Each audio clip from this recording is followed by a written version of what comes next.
moose. Still waving.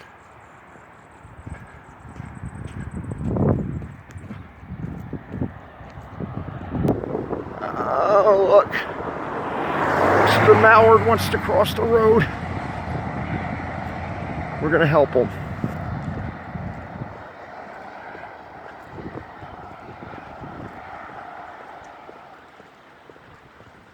You trying to cross the road there, Drake?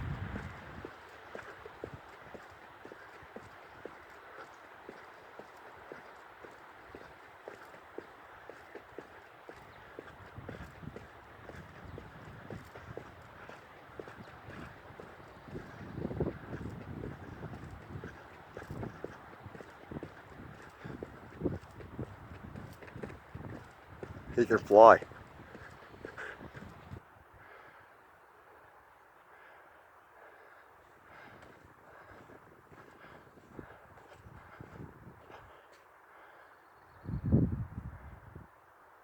Huh.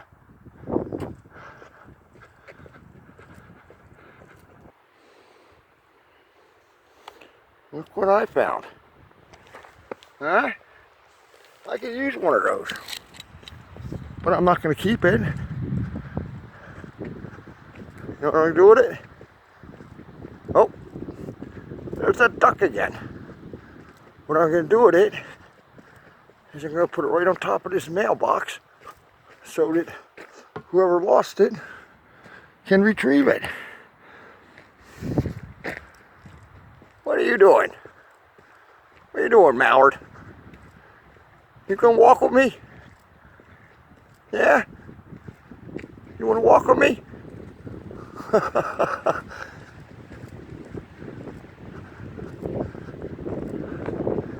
He's like, look what I can do.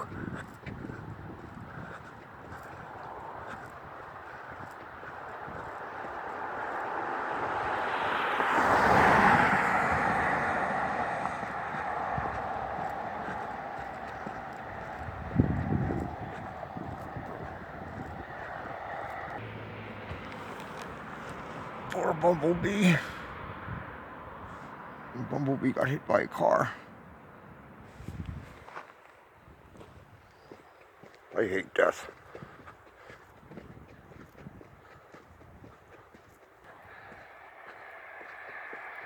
Good thing the bumblebee's not dead. He just got knocked out. Because of the body weight ratio and all that kind of stuff, it was probably just a gust of wind. He just got in front of the car when the car was coming at him, and the gust of wind knocked him out of the sky and knocked the wind out of him. I'm not going to try to touch him and pick him up and end up getting stung. No, he'll be all right. I didn't see any internal guts or anything around where it was, so that bumblebee will survive. On our evening walk, we're going to go somewhere and watch the sunset or see the sunset. It's getting close.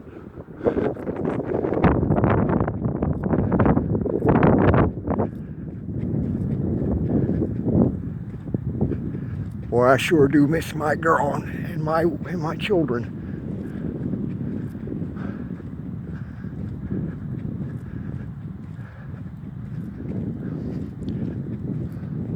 Always on my mind.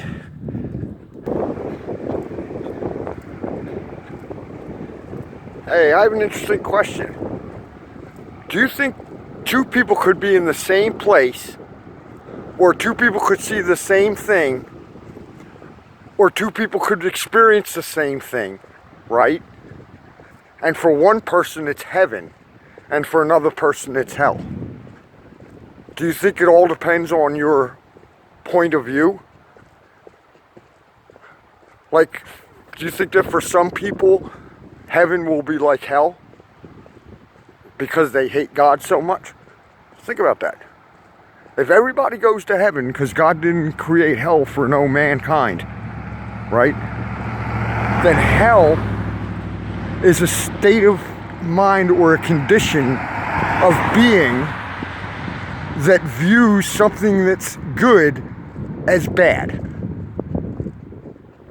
and to be totally repulsed of it. Interesting, huh?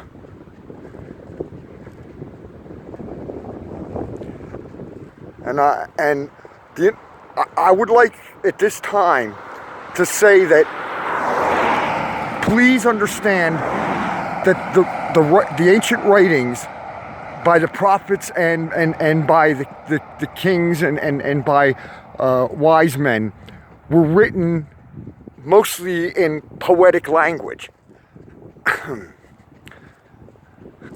And if you don't approach the book that way, and like I have some friends that are these King James only, it's the literal word of God. What it says is what it means.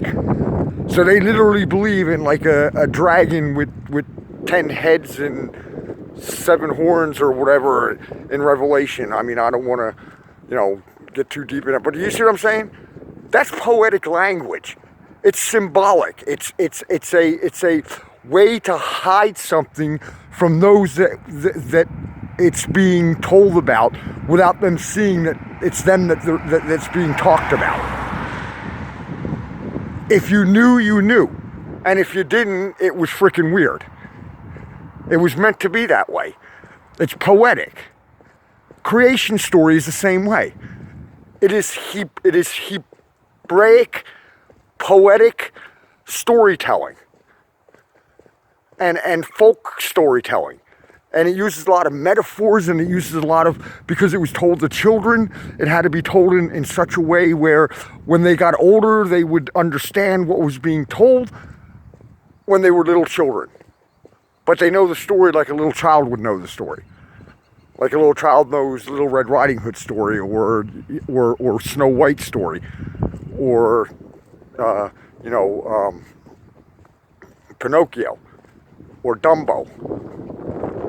All those stories were told to children, and when they got older, they knew what they meant, and it passed them along to their children, so take it as seriously as what it is, the very word of God, transmitted to humanity. Write this down. As I tell you this, write it down.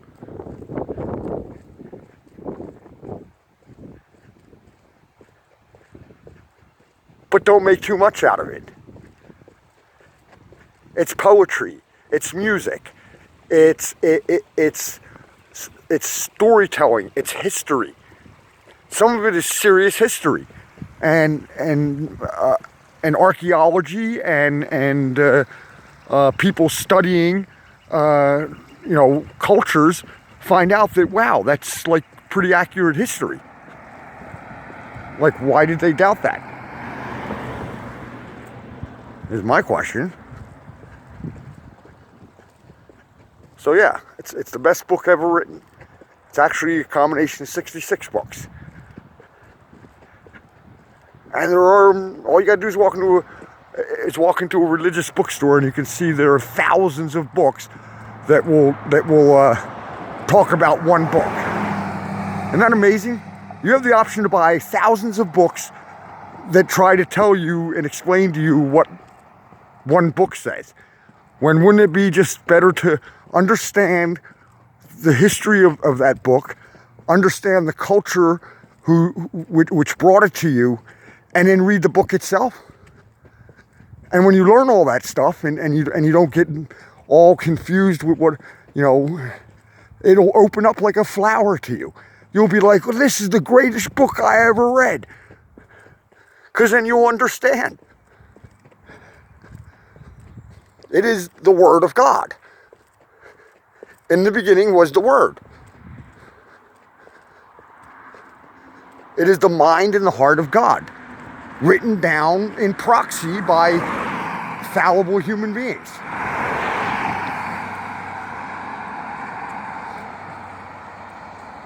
We're going to see the sunset. So, God has spoken, and it is recorded in the book, the Bible. And God is still speaking. Does not the sky proclaim?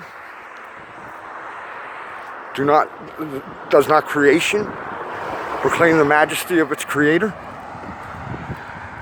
Like a fine-tuned automobile?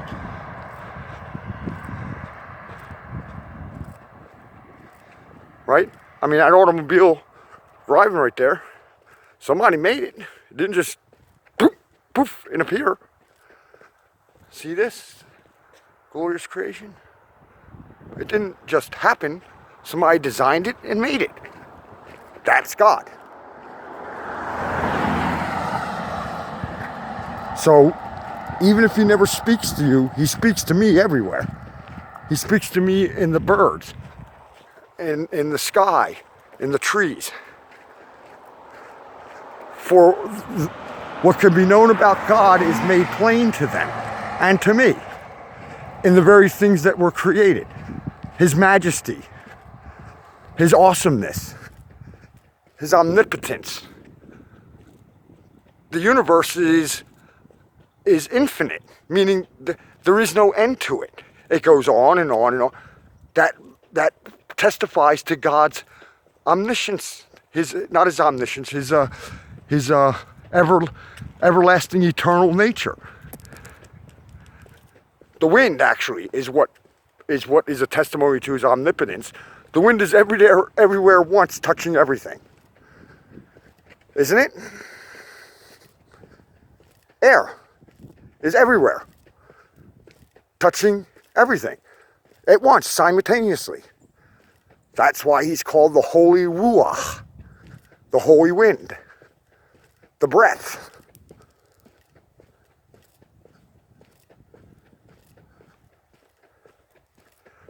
We're going to go watch the sunset. And I'm going to put that on a new one because we're at 12 minutes and 12 seconds, and that's too much.